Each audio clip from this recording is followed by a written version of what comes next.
Pan India movie ట్రెండ్ని మొదలుపెట్టింది బాహుబలి సినిమానే. అది వచ్చాక ఇండియా మొత్తం అలర్ట్ అయింది. బాహుబలి 2కి దేశం మొత్తం ఊగిపోయింది. బాహుబలి 2కి మించేలా దంగల్కి చైనా కలెక్షన్స్ కలిసి వచ్చాయి. పుష్ప 2 కూడా బాహుబలి 2 రేంజ్ కలెక్షన్స్ని రాబట్టొచ్చు. కానీ బాహుబలి 1, బాహుబలి 2 రేంజ్లో ఆ సినిమా కోసం జనాలు థియేటర్స్ ముందు వరదలా మారడం చూసామా?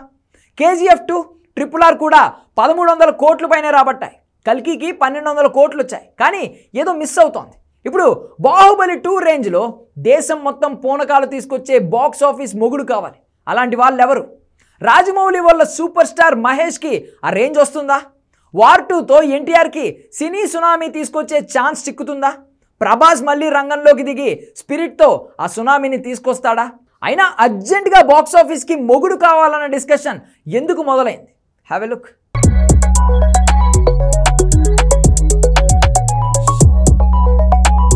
టాలీవుడ్కే కాదు మొత్తం పాన్ ఇండియాకే ఇప్పుడు పాన్ ఇండియా మొగుడు కావాలి. దేవరా, RRR, సలార్, కల్కి ఇలా మన దగ్గర డజన్కి పైన పాన్ ఇండియా హిట్లు వచ్చాయి.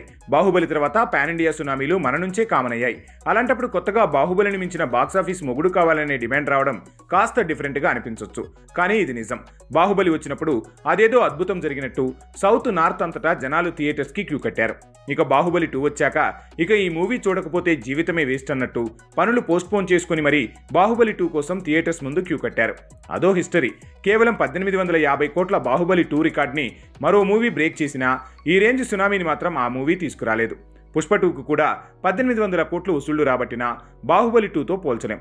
ఆ రేంజ్లో సినీ సునామీ ఈ మూవీ తీసుకురాలేదు. అందులోనూ 7 ఏళ్ల క్రితం 1850 కోట్లకు 7 ఏళ్ల తర్వాత పుష్పకు వచ్చిన 1800 కోట్లకు పోలిక పెట్టడం కూడా సరికాదు. అయితే బాహుబలి 2 రేంజ్ మూవీని రాజమౌళి కూడా రీక్రియేట్ చేయలేకపోయాడు. RRRకు 1350 కోట్లు వచ్చాయి. ఒక ఆస్కార్ కూడా దక్కింది. కానీ బాహుబలి 2 రేంజ్ పూనకాలు మాత్రం రాలేదు.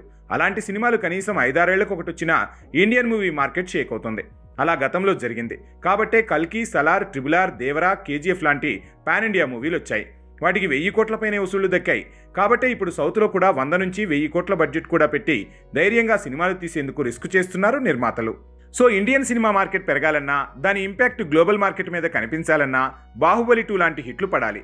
ఆ రేంజ్లో బాక్సాఫీస్కి కొత్త మొగుడు కావాలి. మరి స్పిరిట్తో ప్రభాస్ మళ్ళీ బాహుబలి 2 రేంజ్ను రీక్రియేట్ చేస్తాడా? SSMB 29తో మహేష్ బాబు ఏనుగు కుంభస్థలం కొట్టేస్తాడా? వీళ్లకంటే ముందే NTR డ్రాగన్ ఆ రేంజ్లో కుదిపేస్తాడా అన్న అంచనాలు. కానీ ఏదో ఒక బాహుబలి 2 రేంజ్ని రీచ్ కాకపోతే పాన్ ఇండియా క్రేజ్ మెల్లిగా మళ్ళీ తగ్గిపోయే ఛాన్స్ అయితే ఉందంటున్నారు విశ్లేషకులు.